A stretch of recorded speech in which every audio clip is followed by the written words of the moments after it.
Thanks for making it today. I wanted to share with you a document that we've come across that I've been asked to talk about a little bit. And it's the role of the Michigan Attorney General in consumer and environmental protection. It came out in 1974. It is a citable law review. You can get a copy of it right here at this particular link.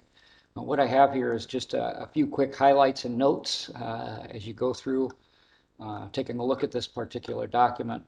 On the way through, they talk about the power of the Attorney General um, uh, and the need for the Attorney General. They break down the department of the Attorney General's office and as well as the history as to origins and how we got at least to this point, which was 1974. So they talk about where they get the powers from and how that may or may not have changed. One of the first highlights I have here for you is the first major way in which the Attorney General can exercise their power is by representing all state boards and agencies. So if you think about the governor's office or the executive branch is basically made up of all of the different departments, agencies, bureaus. In fact, that's one way you can tell if it is an executive branch, if it is labeled as a department or bureau or agency, like Health and Human Services, Department of Natural Resources. These are all different state boards and agencies. And so right off the bat, they tell you here that the Attorney General basically represents each and every one of the state boards. So as much as we think that the executive branch is responsible through its administrative agencies in executing the intent of the law as passed by the legislature, we see that it's actually controlled by the Attorney General, which of course is a member of the bar and somewhat a member of the judiciary. So here, right here in the document, it tells you that, again, the state boards and agencies are under the control of and represented by the Attorney General's office. A second more serious limitation to their powers is talked about here. They're civil service employees, despite their opinion that they can't hire outside people. They still intend to do that. They certainly are doing that today, and we have some articles we can share later with that. Other notes in here is that because they represent every single one of the departments, if you had a situation to where one division or one executive branch needed to go against another, they end up suing themselves. And so they've actually created a special litigation division where they can basically have the left pocket sue the right pocket, is what it appears to be, and somehow remove the appearance of a conflict. But it's only an appearance of removal. There's certainly, I would say, you'd find that there is a conflict of interest. And that's kind of the next paragraph here. A conflict of interest problems arise. And so they cover these areas. Here in this particular note, they're talking about a second major source of the Attorney General's power. They have both the statutory and common law powers in order to act. And they're of course somewhat limited. And one of the things that the state's not supposed to be able to do is recover damages on behalf of another individual state citizen. But here they even talk about how they're using parens patriae, a doctrine that they plan to exploit in order to be able to do this in the future.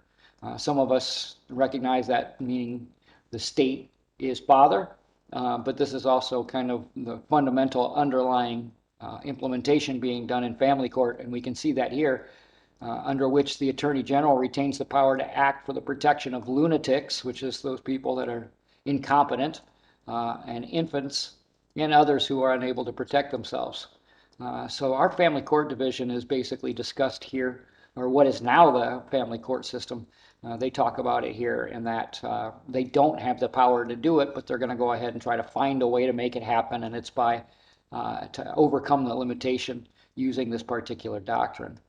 And they come down here and they say either way that it's going to be a problem in doing it unless the court is willing to use their traditional power to define and control the common law, which is an interesting thought, considering that most of the equity courts are operating, or courts are operating equity-based remedies, which should still be compliant with the law. But the idea here is case law. If the court makes a ruling, that becomes some form of precedent that everybody becomes bound by later. So they use their traditional power of making law as a court case or determination and living by that, and then that becomes the control in future litigations.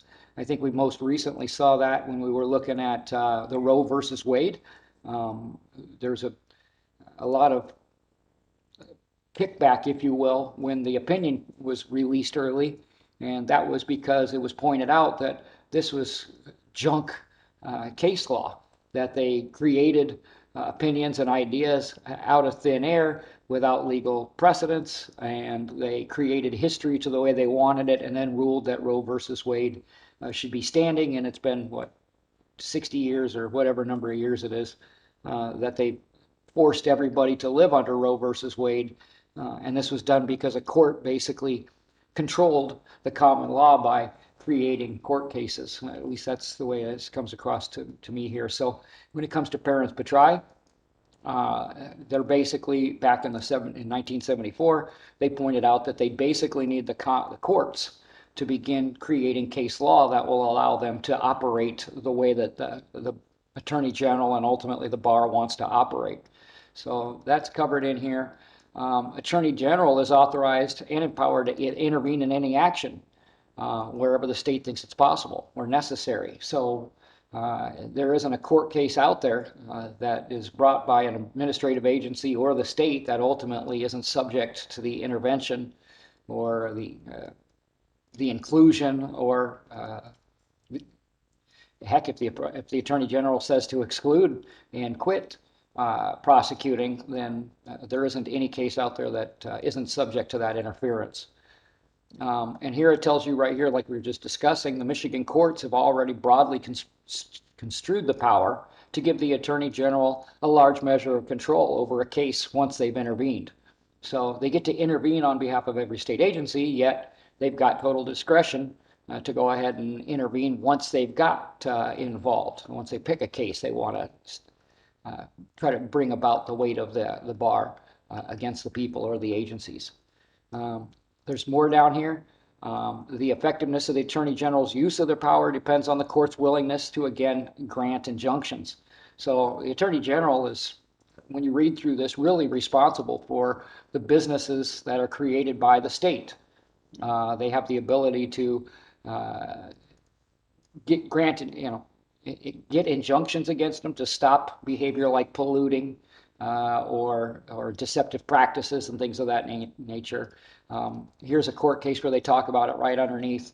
Attorney General basically dealing with the optometry board.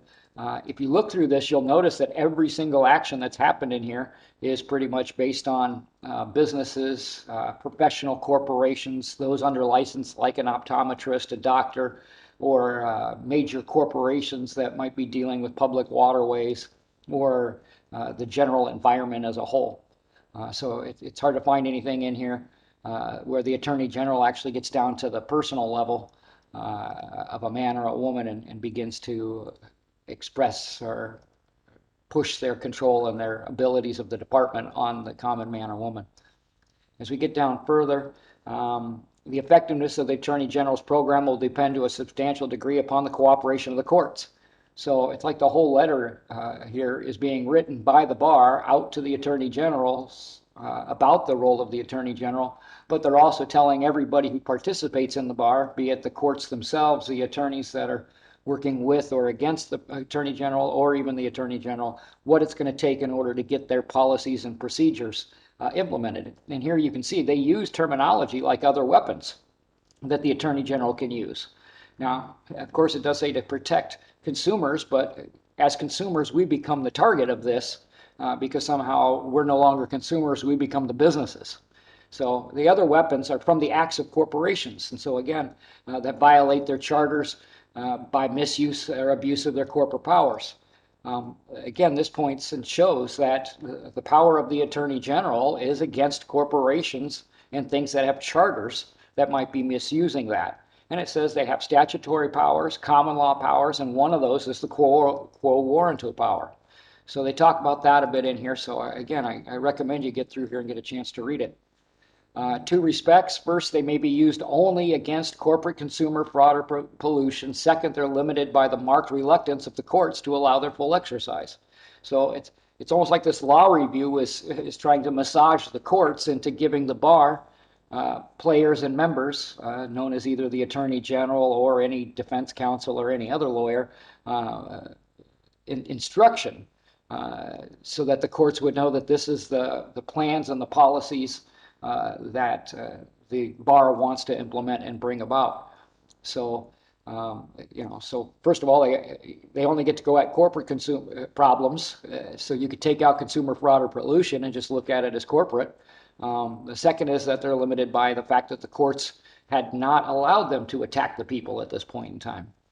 Additional power can be found in Michigan's licensing and regulation statutes. This area is kind of key in understanding the Attorney General is given the power to prosecute violations of some of those statutes. Under those statutes, where no express grant of power is found, the Attorney General gains the power by their general authority to represent all agencies and boards. So if you're dealing with a driver's license issue, licensing and regulatory affairs, those are, again, an agency within the executive branch. And so the Attorney General basically will go ahead and use that aspect to insert themselves in everything. So next line, of course, is a broad power to prosecute. So by both misuse of existing licensed and unlicensed practice of trades or professions. So, I didn't highlight it because I think the whole document's worth highlighting. I just pointed some spots out where we could stop and take a look and cover a few of the basic topics. But the power to prosecute and prevent both the misuse of existing licenses. So if you're operating in commerce and you're running a cartage business and your motor vehicles are registered, then, we've got to make sure that the people aren't, running around with cracked windshields in a semi. Or if you're actually doing business and you're not, and it's supposed to be a trade or profession that is licensed and you're non-licensed, this is where the Attorney General is supposed to get involved. Attorney General has the power to control activities of corporations under the antitrust laws. Again, corporations, I pointed out. So I go through this document, and it's hard to find anything in here other than the fact that the Attorney General is supposed to be protecting the consumers against the corporations and misuse of those corporate shells. And somehow, some way, all the people ended up with masks on their face during the COVID conundrum. And the people aren't the ones, apparently, that gives people aren't the ones that are not supposed to. Guess that's not going to come out right no matter what I say. The power of the Attorney General doesn't appear as though it's supposed to be expressed over the people, but businesses. Here, the success that the Attorney General or any party will have using the EPA, again, depends on the will and the authority of the courts. Now, the EPA, Michigan has an Environmental Protection Act. The Environmental Protection Act is, I think it's Act 451 of 1959. You find it in MCLs under 324 dot. I got a friend who recently got a case because he had a jet ski that didn't have a license or current tags on it. And somehow, some way, the man has become a business that is operating equipment on the waterways, and somehow, like a corporation, is theoretically damaging the public to some degree, that the Attorney General needs to get involved and bring cases or charges.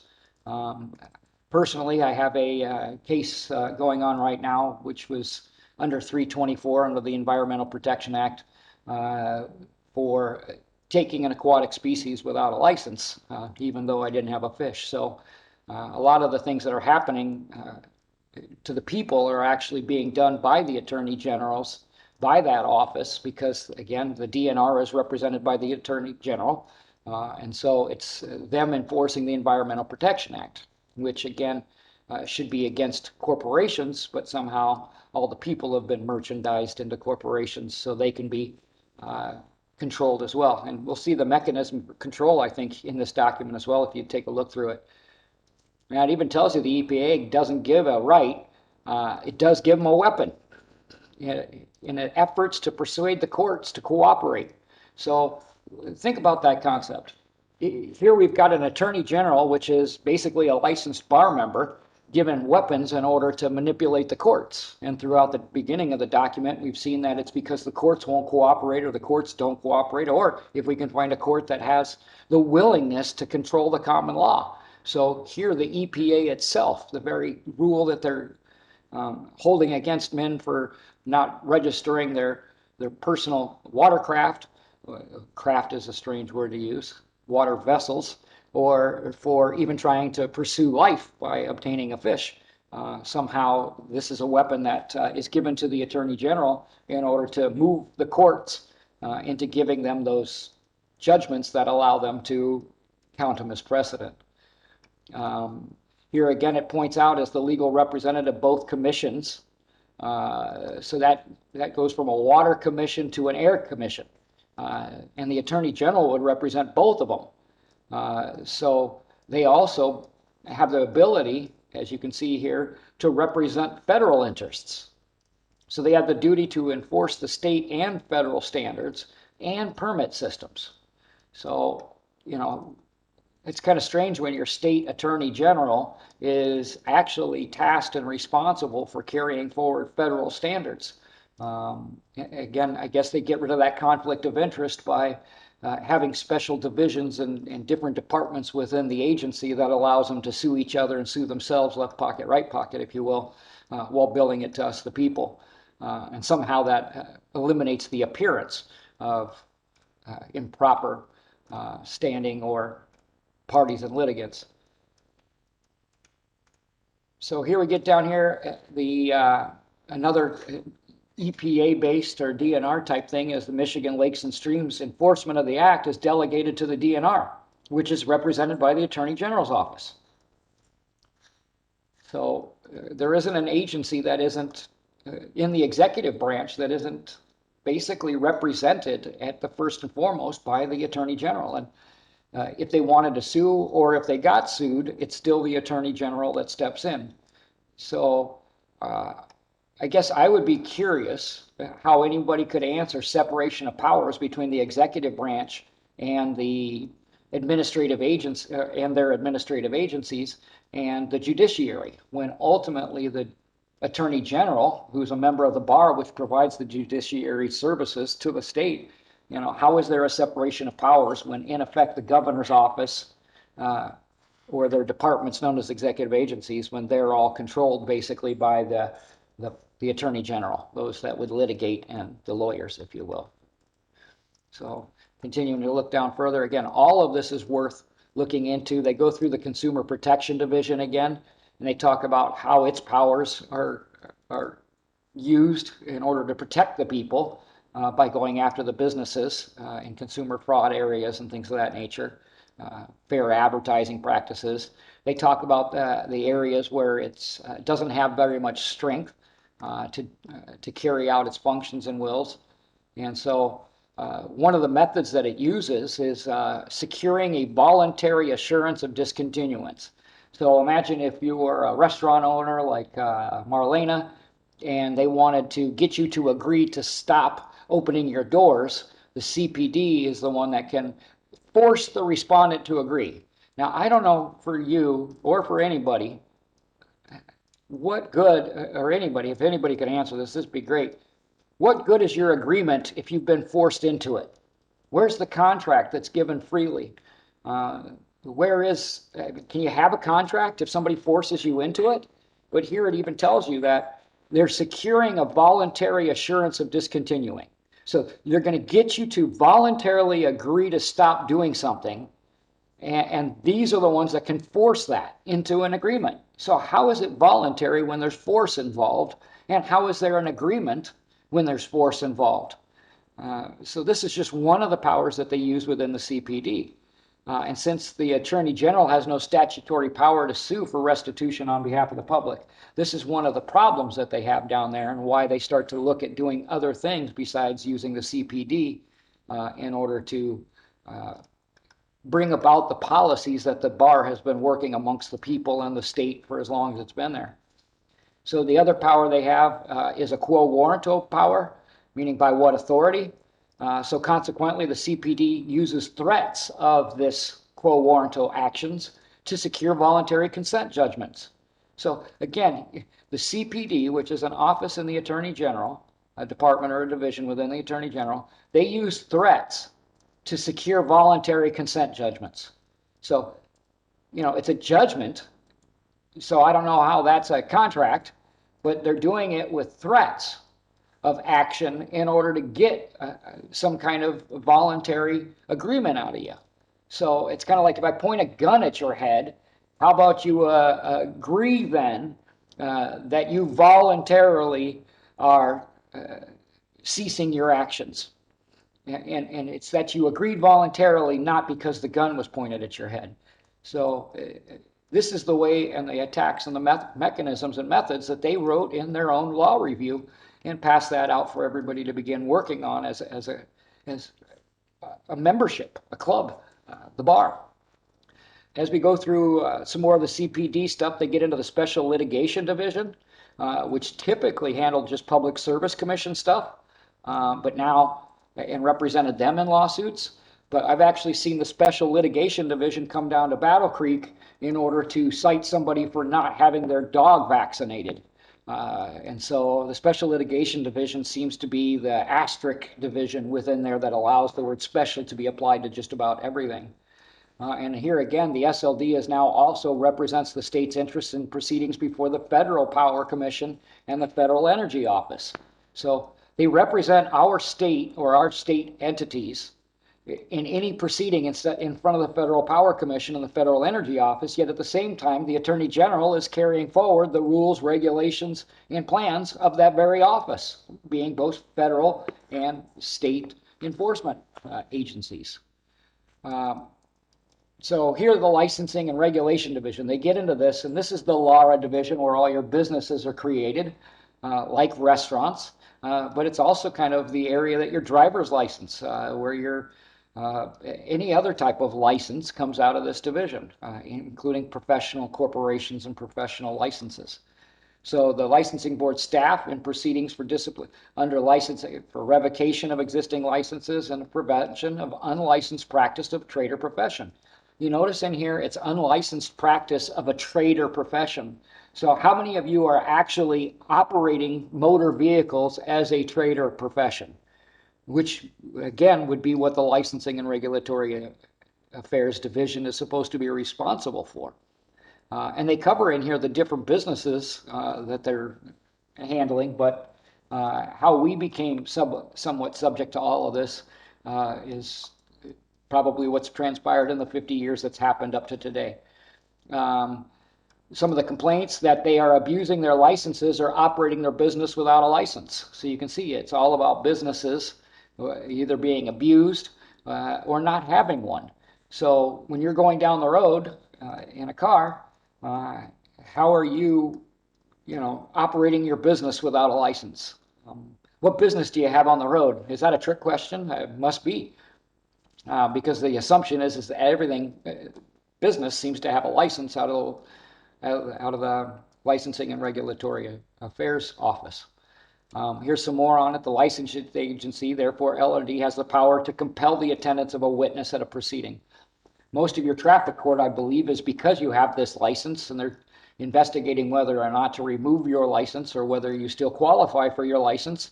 And because of that, they have the ability to compel you to attend. And that's why you get your summons. The CPD, though, does not have the power to subpoena witnesses into an investigation. See, now people have the right to remain silent, which means that if they compelled you to come to an examination, you wouldn't have to give up any information.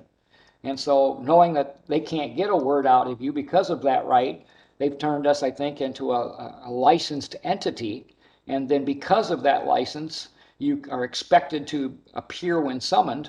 And that's something the CPD can't do.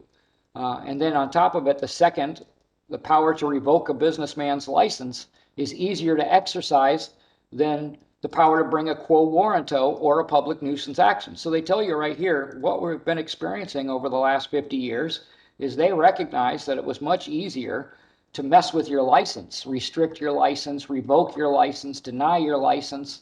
It's much easier than bringing the other actions against you. So if they take your license from you right now, say the driver's license, that makes it so it's not possible for you to get to a bank account anymore. So they did find the area that gives them a significant advantage over the people that are licensed, and that's what they're talking about here. Is by having a license, you're much easier to control, and that's what that's what they bring about here. And these advantages have led the Attorney General's office to conclude that whenever a businessman who is licensed by the state is engaged in unfair practices, the LRD is the appropriate division to take action. So, you know, this again happens to do with businesses and unfair consumer practices, not licensing and driving up and down the road, but the same technique, the same idea behind a license is what's playing out in an equity-based court. As we go down and look at a few other things in here that highlighted just for quick touch, again, all of this is worth reading through. You'll notice, again, it's all businesses. Michigan Consolidated Gas Company, petition the commission. So that's in there. Here we go. Proposals for a more effective role. Because of his broad power to enforce the laws and to influence approval of new laws and the formulation of state policies. So this is something they recognize right off the bat, that the Attorney General has a broad power to enforce laws. They also have a broad power to get approval of new laws, and they have the power to formulate state policies. So the attorney, and then they go in here and say, hey, the National Association of Attorneys recommends that each state.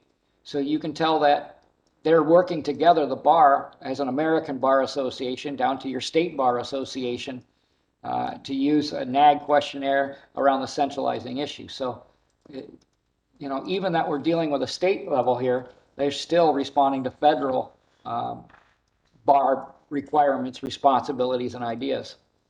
But here in Michigan, they talk about the fact that responsibility is shared between local prosecutors and attorney generals, and that the attorney general's expertise, resources, and political power and authority.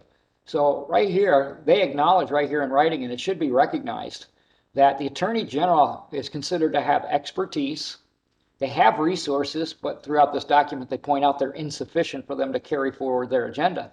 But more importantly, it's a political power that they yield as well.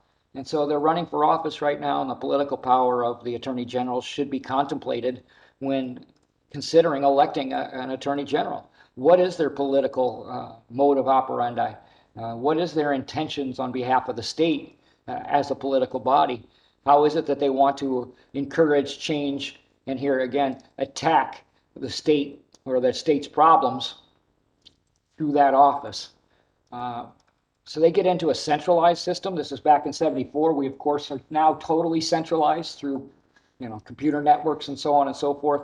Heck, even the state ID system is centralized into the federal facial recognition system with the new ID or real ID that they've got. So action by the Attorney General would prevent the continuation of activities anywhere within the state. So it tells you, again, a huge amount of power that they see is in the Attorney General's office, that anything they do can basically cause a statewide concern. And we certainly saw that with Dana Nessel misunderstanding the role of the Attorney General by starting to enforce these corporate mandates on men and women who are supposed to be protected by the office from the states. Now, the Attorney General also enjoys certain procedural advantages over the private citizen and the local prosecutor. Now, I guess I would ask first, if you were going to create a document and in that document create a governing authority or a manager for crimes and policies and procedures within the state, if you were the people creating that, would you give one of those people within that entity, would you give them more power and opportunity than you would retain for yourself?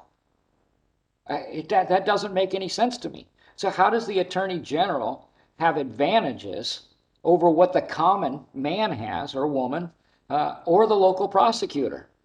I mean, the role of the Attorney General is to regulate states and the state entities, and so the local prosecutor should have a tremendous amount of power and procedural advantage for bringing about, crime-based proceedings where there's actually a damaged party. But a private citizen, I mean, it just doesn't make sense that a private, we the people, would actually give the Attorney General more power than we have ourselves. And they talk about here in this area is that the Attorney General has, you know, an automatic standing to sue.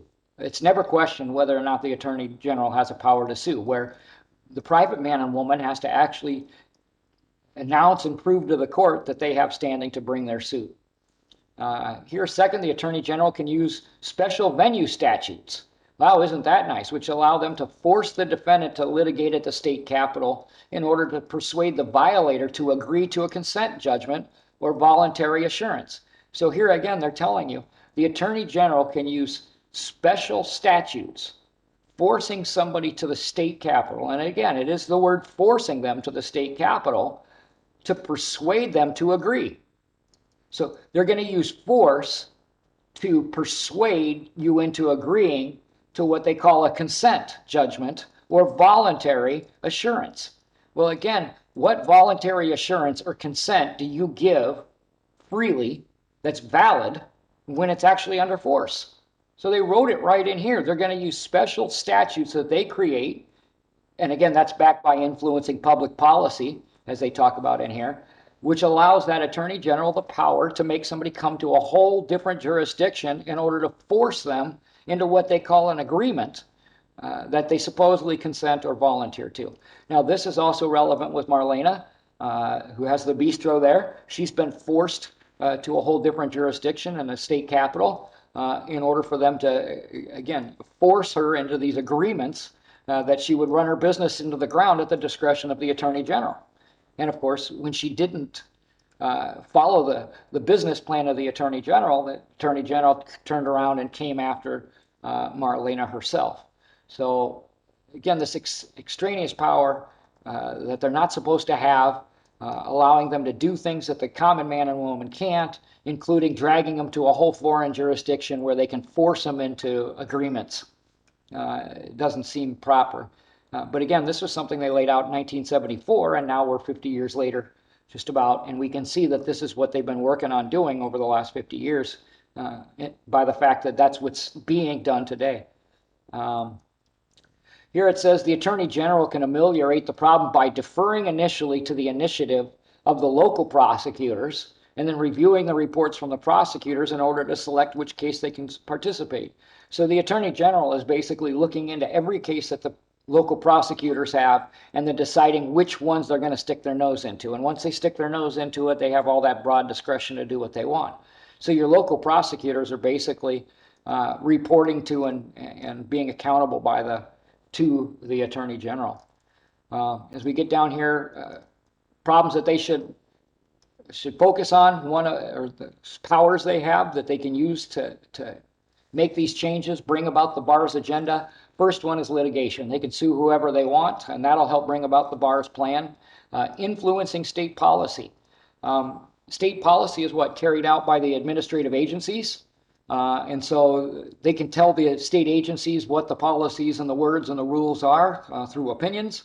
And so that's, besides suing, that's one of their ways that they can begin or continue to carry forward their agenda. The promotion and support of better legislation. So the promotion, that's now we're talking about the Attorney General, who is basically a member of the judiciary. We recognize that they're influencing state policy, which is all the administrative agencies. Heck, they even represent the administrative agencies. But at number 3, they're basically saying we're going to promote legislation, which means that they're now infiltrating and causing the legislative branch to draft the very policies that they want. So they're telling you right here in the 1, 2, 3, and 4 how they're going to basically bring about their agenda. 1 is they're going to sue you. 2 is they're going to control and dictate what the administrative agencies are. And then number 3 is control the legislation. So where's the separation of powers when you look at 1, 2, 3, and then eventually 4? 4 is to tell the public what everything is about and how they can go about doing things. So if the bar is telling you how to get grievances redressed, which court you can go to, how to go to court, if they're the ones suing, if they're the ones representing all the administrative agencies, and they're supporting and promoting and creating the legislation, where's the separation of power when ultimately everything falls back into the hands of the Attorney General? And the Attorney General is, of course, trying to point out that the courts have to give them their way in order for all of this to work. So if we look down to the next one, highlight here, there will, of course, be cases where an informal approach is appropriate, either because the Attorney General wants to establish solid legal precedent or set an example. So they're going to go to an informal approach. Now, to me, informal means you're not performing. The form means that it's all dictated about how you're supposed to do things. And here they want to go about informal approaches, which to me seems like you'd be stepping outside of your office because we've formally dictated what your powers and approaches are to be. In fact, that's what common law leads to, is fair due process. So now all of a sudden, our informal approach is appropriate. It's going to be inappropriate. So they're using it, but there's times when they can't. So either because they want to get legal precedent. So we'll use litigation or something informal or something very formal if we want to establish solid legal precedent. Now, way earlier, at the beginning of the presentation, we showed that some of the things that were holding back was the willingness of the court to use their power to control the traditional power to control the common law. Well, this is exactly it. When the Attorney General wants to establish a solid legal precedent or set an example for potential violators, that is, they need a ruling from the court in order to make it a conditioned precedent, a legal precedent. And that's exactly what happened with Roe v. Wade. They wanted to pass their agenda. The bar has a plan. They have ideas as to how to make this country great in their opinion. So they push their agendas. And if they can get a judge to control the common law using the traditional powers, that judge makes a crappy ruling like we got in Roe versus Wade, and that gives them a legal precedent they consider solid, and it sets examples, again, precedent, for other violators to be punished under. And if you refuse to comply, refuse to comply. In a contract, you can refuse to enter into the contract. And here they've talked about forcing people to enter into voluntary consensual agreements. But here, if you don't enter into one, they're going to sue you. So they're telling you that right now. And they talk about the limitations of their powers in certain lawsuits and in certain areas. But they also point out that in the areas where authorized, the Attorney General has broad discretion and permanent standing to act. So they tell you here in the green that the Attorney General must decide whether to resort to a criminal action or a civil action or some combination of the two. Now, we've got this new jurisdiction that's come up since 1974 called quasi-criminal or just a quasi-jurisdiction. And this has to do with, I think, these called voluntary consensual agreements that are forced upon us that basically get adjudicated through administrative proceedings. First, the threat of prosecution gives the lower level manager. I highlighted that one because here we're talking about the Attorney General's office bringing criminal proceedings against somebody. A criminal prosecution has several advantages. First, the threat of prosecution gives a local level manager. Now see, I think that they're writing in here that managers and things of that nature because the Attorney General doesn't have the right to go bring criminal charges against a man or a woman where the sheriff would do those types of things and do the investigation. The Attorney General's office is, again, to protect people from businesses. And so lower level manager bringing criminal prosecution against them makes sense for why they wrote that here. And they get in there, a local plant manager, imagine, they're basically going to threaten the plant manager in order to get their way to have the company put forward, say, the funds to stop pollution. However, now this is kind of interesting. However, the interim, that means the fear factor effects of criminal prosecutions may be difficult to achieve because of the problems involved in successfully prosecuting alleged violators. In order to support a criminal conviction for unfair consumer practices under the false advertising statute or false pretenses statute, the Attorney General's got to prove beyond a reasonable doubt this and that and this and that and all these other things. That's a heavy burden of proof, which makes the use of the criminal sanction both difficult and expensive. So, for all of you that like to cry fraud all the time, this is in the false advertising statute and the false pretenses statute. That's basically fraud. And they tell you it's hard for even the Attorney General to prove this case against somebody. It's difficult and expensive.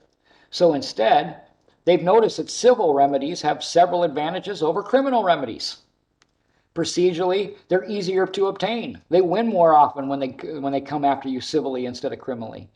The burden of proof is less than in a criminal action,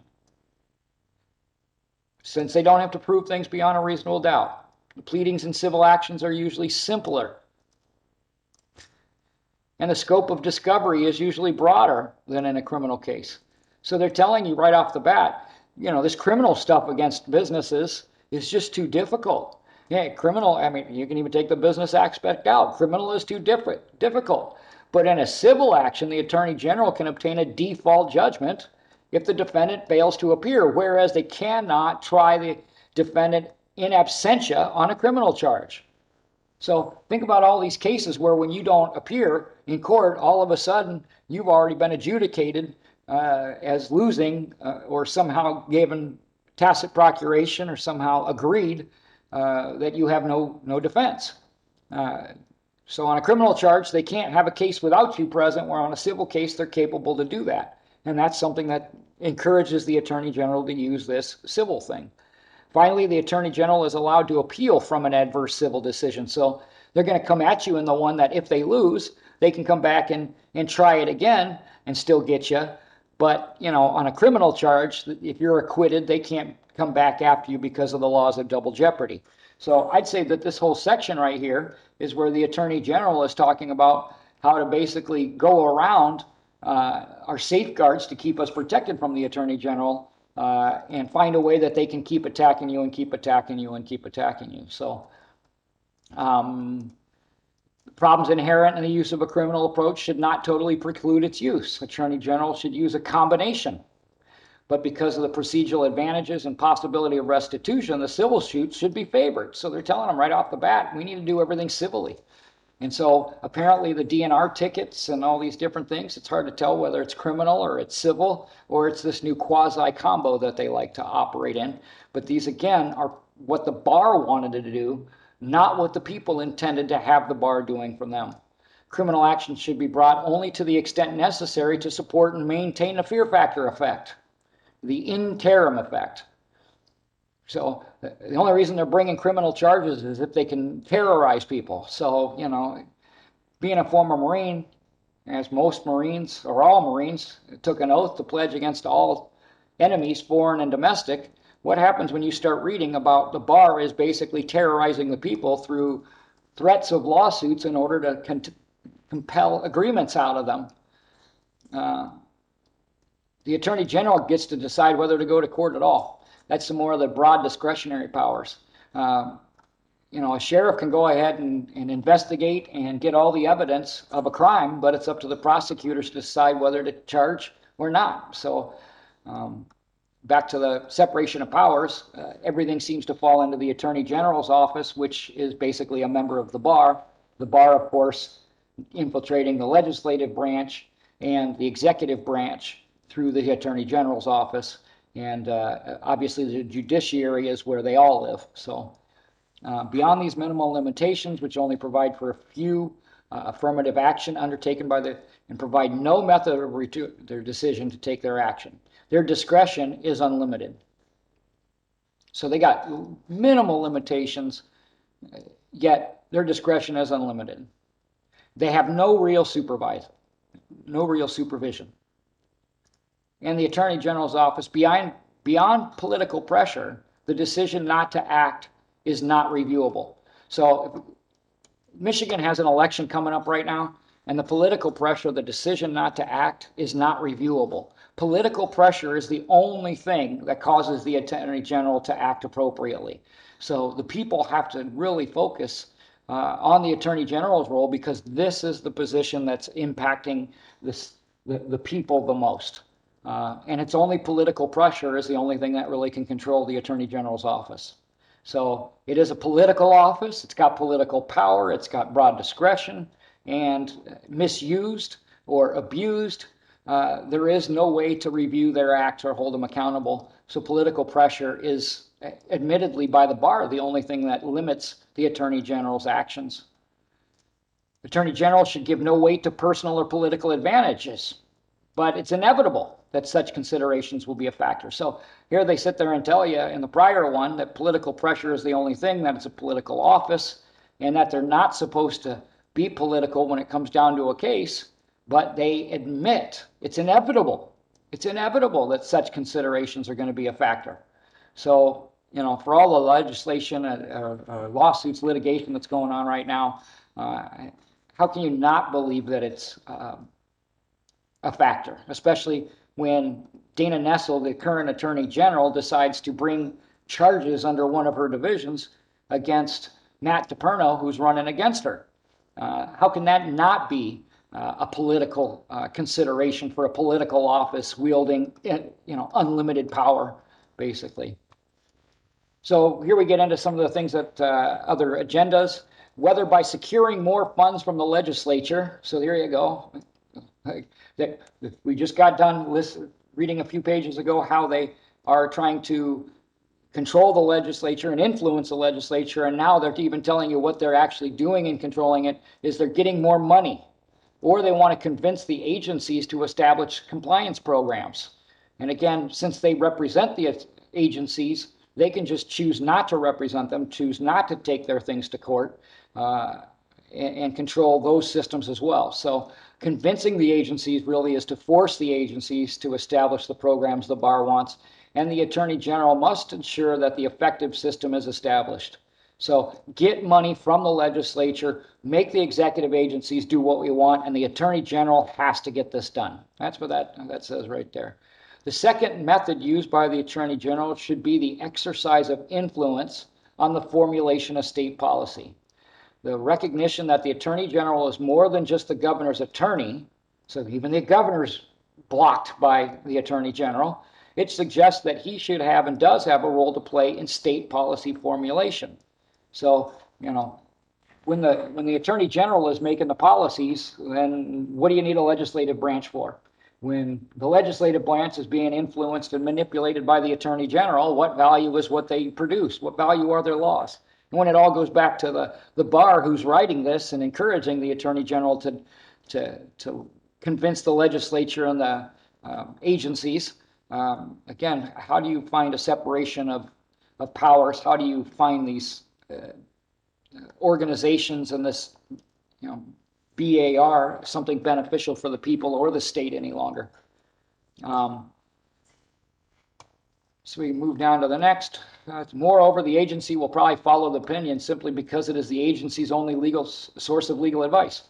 So, if you're dealing with the DNR, or you're dealing with human resources or human services, they get their opinions from Attorney General's opinions, and although they're not binding on them in certain instances, and others they are, they're basically pointing out the agency is going to follow it only because they don't have any other source of legal advice. And who really has any source of legal advice outside of the bar? Not an agency, not a man, not a woman. Everybody's pretty much being subject here. So here they point out that if the attempts of the Attorney General to influence state policies by using advisory opinions or through the review of proposed regulations do not succeed, they can still influence agency policies by refusing to represent the agencies in particular litigation, because he is the exclusive legal representative. So, your agencies are basically moot and worthless in the executive branch, because any issue that would ever arise with any of them can be basically handled by the Attorney General, because even that department didn't cooperate with the Attorney General and the bar's agenda.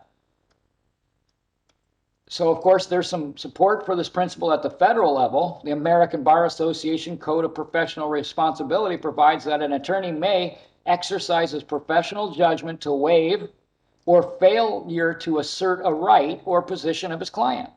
So, you hear that? The American Bar said within their codes of responsibility for them as professionals, the attorney may exercise his own judgment to waive a right or position of his client or fail to assert a right or position of his client. So I don't know why anybody would want an attorney that's member of any bar association when they just basically told you, and they hold within their own ethics code, a professional responsibility code, that they may exercise their own judgment as to whether or not to provide a defense or position or right for you. So to me, that says that you don't have an adequate representation because they will refuse to put forward a right for you based on their own opportunity to do so. The third area for the Attorney General should be the initiation and promotion of legislation. The most obvious need for effort in this regard is in the support of legislation that would increase the resources available to their office. So, number 3 was help the legislature write the laws that we're going to go ahead and mess around with later. And they're telling you right here, the biggest need and the biggest effort and the biggest thing we need to do is get ourselves paid. We got to get laws out there that get money for the Attorney General's office. Otherwise, what good is our agendas and our plans? We're never going to get anything accomplished that we're trying to accomplish. We're not going to take over the people if we can't get some resources in here. We need money. So let's get some money in here. And that's one of the main jobs of the Attorney General in trying to influence the legislative branch. Now it even says no comprehensive attack can be sustained without the proper legislative support. So they know it. So where's your separation of powers when the Attorney General, who's a member of the bar, is now influencing the legislative branch? Thus, the legislature and the public are more to blame than the Attorney General. Yeah, the bar said that right there in the middle. That's why this is the only one that went pink. They're sitting there saying that they don't have the money. They're bringing their policies, their procedures, their agendas against the state, against the administrative agencies, against the people. And they turn around and say, if we don't have the laws to do this, especially the laws that give us the money to do this, we're going to fail. And that's not going to be our fault. Thus, it's the people's fault and the legislature's, not the Attorney General. In any case, the Attorney General should allocate a portion of the resources available towards securing approval of needed funds and legislation. That's funds in and through legislation. So how can you not see that the attorneys, especially if you read this whole thing, all they do is talk about how they're inappropriately funded, have short staffs, have limited resources, and all they're trying to do is create laws to get themselves more and more and more money. So if everybody said it's been about the money, it's been about the money. Well, yeah, that's what the bar has been telling their own Attorney General to do. So legislative lobbying, even to the point of employing a lobbyist. This is if the people give them money, this is what they're going to do with that money. Is they're going to be lobbying for laws that give them more money, and they're going to even employ lobbyists to go after getting themselves money. So, final area of activity should be education. If they're only educating us on their agenda, where is anybody learning law? When we get into conditions like slavery and human trafficking, you'll notice that education and controlling the education is a huge part of human trafficking, as is controlling possession, the money, and the offspring of someone who's being trafficked. So here they tell you an educated public will help the Attorney General's program. See, that's not the people's program that's being helped. That's not the state's program. That is the Attorney General's program. And that program is one to get themselves more money and more power in areas that they're limited. In a law enforcement system that, because of its limited resources, must rely upon public complaints, the public must have the capacity both to recognize problems and to report those problems to the proper enforcement agencies. Therefore, the education programs must be aimed not only at informing the public of its rights, but also at informing it of how it should seek redress of violations of those rights. So in effect, the bar is going to teach everybody how to get results, how to get law, how to get remedy, and they're controlling the education system.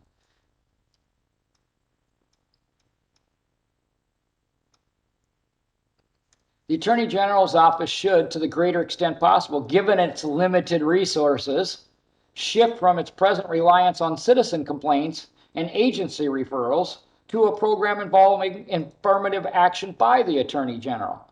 So they just pointed out that receiving complaints is too slow. They can't get enough done. They can't manage and monitor appropriately.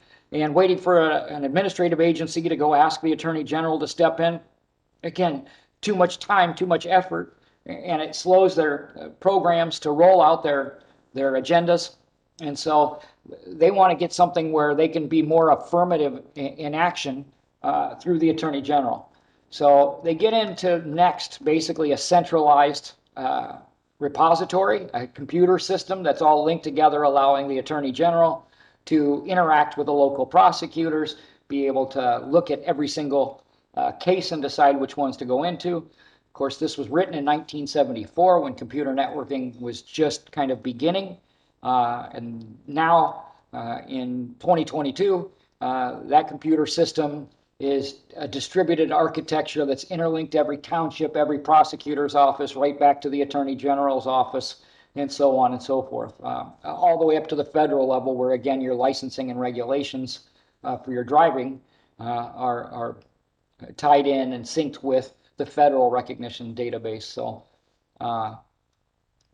we can look at some ends here. The Attorney General should increase the use of his powers to formulate and influence state policy. His use of advisory opinions to influence the policy of the state should be expanded. See, again, this letter seems to document all seems to be about bar agenda, using the Attorney General's position and power to as a weapon basically against the people who have tried to implement a separation of powers based government. The Attorney General should begin cautiously to use the power to refuse to represent agencies and boards in order to influence state policies. That's almost offensive. I mean, you get an Attorney General so that they can carry forward when something is not done properly. And here, they're refusing to represent an agency and a board in order to force that agency and that board to follow the Attorney General's policies. So that's kind of how they close it all out, that that's what the Attorney General needs to do is somehow carry out the will of the bar instead of the will of the people. So I wanted to share that with you. Thanks so much for checking into this and spending this time with me. Hope you got something out of it. If you want to get a look at this, you can head over to the Square Root of One and find a copy of it there. I'll go ahead and put the link up there right quick so you can see that. Let's see here. Oh, what's the fastest? Share something else.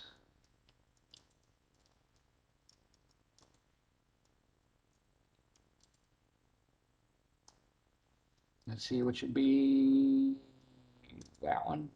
Oh, let's just go with that one. I'll share that one for you. So here you can see the link. We got a couple of different videos. This one that I just did, the documents under the role of the Michigan Ag, and the guide is basically me talking my way through it. This is a beginning piece on Clio if you get a chance. So again, thanks for stopping by and taking a look at this. Again, squareroot1.org/matters matter. And we'll get some more of these done soon and hope you get a chance to enjoy them. Thanks again. Bye for now.